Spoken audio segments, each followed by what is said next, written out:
Before NASCAR ever started, races were run on tracks less than a mile long. In fact, the first ever strictly stock car race was run just down the street from the NASCAR Hall of Fame on a 3/4-mile track called the Charlotte Speedway. There's the green. The race is on as 28 cars roar through the south turn. Throughout the 1950s, 90% of all races were run on short tracks.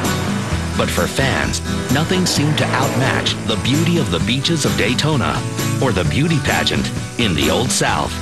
Miss Southern 500 leads the procession in the pre-race festivities. The grandstands this year hold 80,000, more fans than ever before. But still, the thrill of turning quick laps dominated the NASCAR schedule.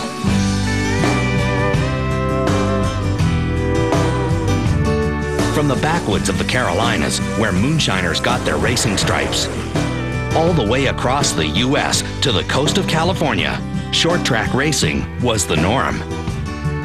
For some fans, it wasn't unusual to see a short track race along with football games.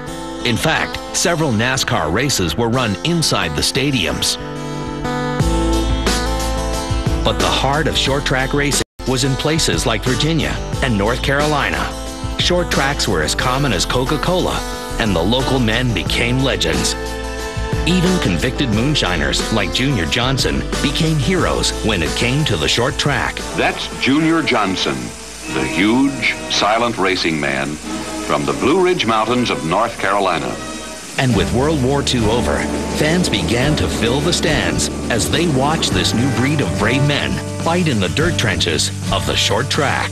Here comes Turner and Weatherly. Look at that driving. But in the 1960s, things changed.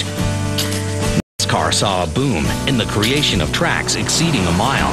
Tracks like Daytona, Atlanta, Charlotte, and Talladega became the new crave, and the term super speedway was born.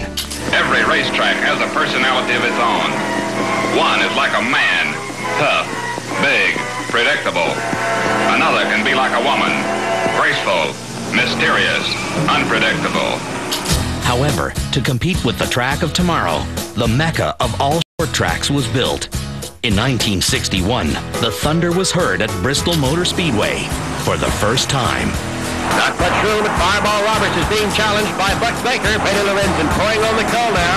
Jack Smith takes the inside roll. He moves up alongside, gets a hood out in front of him. Since 1961, Bristol Motor Speedway has been one of the most sought-after tickets in all of sports.